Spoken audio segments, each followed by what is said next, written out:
Assalamualaikum warahmatullahi wabarakatuh.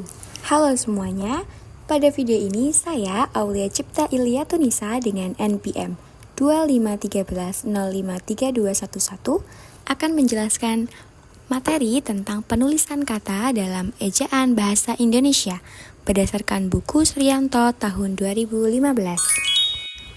Penulisan kata merupakan bagian dari ejaan bahasa Indonesia yang mengatur bagaimana kata harus ditulis dengan benar agar tulisan menjadi jelas dan juga mudah dipahami. Terdapat beberapa aturan penulisan kata, yaitu penulisan gabungan kata berimbuhan, kata depan, partikel, singkatan dan akronim, angka dan lambang bilangan, serta kata ganti dan kata sandang. Yang pertama, penulisan gabungan kata berimbuhan. Gabungan kata adalah dua kata atau lebih yang digunakan secara bersama sehingga membentuk makna tertentu. Dan jika gabungan kata mendapatkan satu imbuhan, baik awalan maupun akhiran, maka penulisannya tetap dipisah. Namun, jika gabungan kata mendapat dua imbuhan sekaligus, yaitu awalan dan akhiran, maka penulisannya digabung. Contohnya, yang pertama ada bertanggung jawab. Bertanggung jawab hanya mendapatkan awalan, yaitu imbuhan ber. Karena tidak ada akhiran, kata tanggung dan jawab tetap ditulis terpisah. Kemudian contoh yang kedua, menyebarluaskan. Menyebarluaskan ini mendapatkan awalan imbuhan dan juga akhiran. Awalan me dan akhiran kan. Jadi, gabungan kata yang diapit awalan dan akhiran itu wajib ditulis serangkai. Contoh selanjutnya juga sama, dilipat gandakan itu juga serangkai karena dia mendapatkan dua imbuhan, yaitu di awal dan di akhir, sehingga harus digabung. Selanjutnya, penulisan kata depan. Kata depan yang sering digunakan dalam bahasa Indonesia adalah di, ke, dan dari. Penulisan kata depan ini harus dipisah dari kata yang mengikutinya, terutama jika menunjukkan tempat, waktu, arah, atau lokasi. Contohnya, kata di rumah. Di rumah itu penulisannya di spasi rumah, bukan di rumah, digabung. Karena di sini itu berfungsi untuk menunjukkan tempat atau keberadaan. Begitu pula dengan ke sekolah. Ke sekolah itu penulisannya ke spasi sekolah, bukan ke sekolah, karena ke di sini menunjukkan arah atau tujuan. Sedangkan dari belakang juga sama, dari spasi belakang, bukan digabung dari belakang, karena dari menunjukkan asal, posisi atau arah. Penulisan partikel. Dalam pedoman umum ejaan bahasa Indonesia terdapat beberapa partikel seperti lah, kah, tah, pun, dan per. Partikel lah, kah, dan tah berfungsi sebagai penegas dan penghalus kalimat perintah dan tanya. Penulisannya wajib digabung dengan kata yang mendahuluinya, kata sebelumnya. Contohnya, bacalah, benarkah, dan apatah. Tetapi jika tah itu jarang digunakan, biasanya digunakan dalam sastra. Partikel selanjutnya ada partikel pun.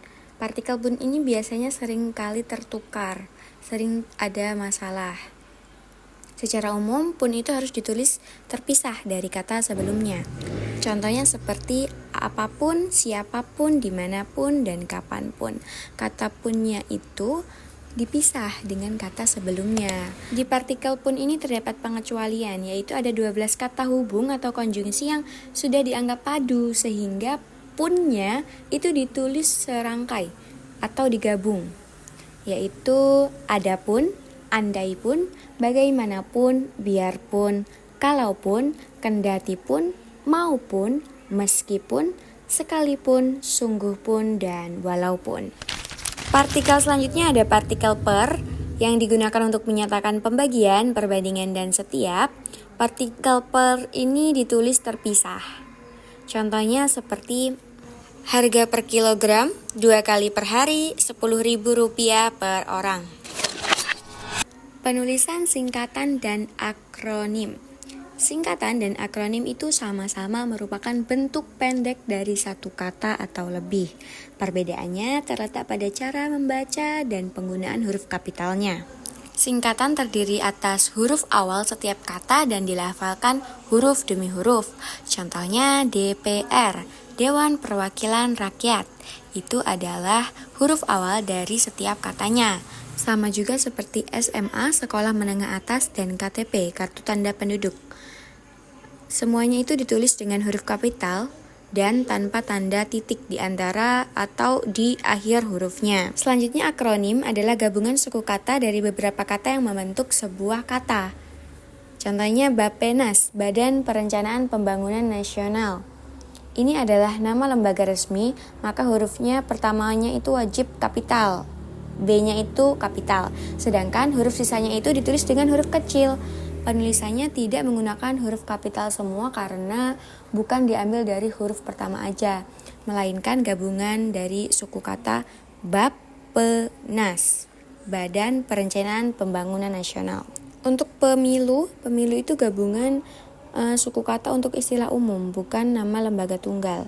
Pemilu pemilihan umum digunakan dalam kalimat biasa sebagai kata benda umum, penulisannya menggunakan huruf kecil semua. Tapi jika ia merujuk pada nama resmi sebuah acara, misalnya pemilu 2024, maka huruf pertamanya dikapitalisasikan. Selanjutnya ada penulisan angka dan lambang bilangan. Dalam Pedoman Umum Ejaan Bahasa Indonesia terdapat dua cara menulis lambang bilangan, yaitu angka Romawi dan juga angka Arab. Angka Arab digunakan untuk menyatakan jumlah, ukuran atau satuan, waktu dan tanggal, serta nomor halaman atau data. Contohnya, 10 siswa, 5 kg beras, tahun 2024 dan pukul 8.00. Dan untuk angka Romawi itu biasanya digunakan untuk penomoran bab, urutan peristiwa, nama raja atau pemimpin, seperti itu. Contohnya bab 1, bab 2, bab 3, Perang Dunia II, Sultan Hamengkubuwono X. Dan penulisan bilangan juga bisa dituliskan dengan huruf jika berada di awal kalimat dan juga jumlahnya kecil. Contohnya 3 siswa memenangkan lomba. Jika di awal kalimat 3 itu tidak ditulis angka tetapi huruf TIGA. Dan begitu pula jika di tengah, walaupun dia di tengah tapi jumlahnya kecil, itu tetap aja ditulis dengan huruf, bukan angka. Contohnya di kelas itu ada 5 meja. 5 ditulis huruf bukan angka. Selanjutnya penulisan kata ganti. Dalam Pedoman Umum Ejaan Bahasa Indonesia terdapat aturan penulisan kata ganti, yaitu kata gantiku, kau, mu, dan nya. Kata gantiku dapat ditulis di depan atau di belakang kata. Jika di depan ditulis terpisah, misalnya ku ambil, ku spasi ambil. Sedangkan jika di belakang ditulis digabung, misalnya rumahku. Selanjutnya kata ganti mu dan nya ditulis serangkai atau digabung dengan kata sebelumnya. Seperti contohnya suratmu, pendapatmu, dan masalahnya. Dan jika kata yang diikuti adalah kapital atau singkatan, gunakan tanda hubung. Contohnya KTP strip mu. Selanjutnya kata ganti kau memiliki dua bentuk penulisan. Dapat ditulis terpisah jika berfungsi sebagai subjek. Misalnya, kau datang hari ini. Namun juga dapat ditulis digabung atau serangkai dengan kata kerja jika menjadi bagian dari predikat. Misalnya, kau baca buku itu. Kau baca digabung, tidak ada spasi. Selain itu, ada penulisan kata sandang. Kata sandang ditulis terpisah dengan kata yang mengikutinya. Kata sandang itu ada si dan sang. Si untuk orang atau penokohan, contohnya si spasi kancil dan si spasi pengirim. Sedangkan sang itu untuk martabat tinggi atau personifikasi. Contohnya sang raja, sang juara. Nah, huruf awal sang itu ditulis kapital hanya jika merujuk pada Tuhan, misalnya sang pencipta. Atau unsur nama diri, yaitu gelar kehormatan. Di sini terdapat contoh. Untuk si, contohnya polisi masih mencari keberadaan si pencuri motor itu. Untuk sang, contohnya seluruh rakyat tunduk saat sang raja memasuki ruangan. Sang di sini S-nya kecil karena bukan merujuk pada Tuhan. Jika merujuk pada Tuhan, S-nya besar. Contohnya, kita harus selalu bersyukur atas nikmat Sang Pencipta.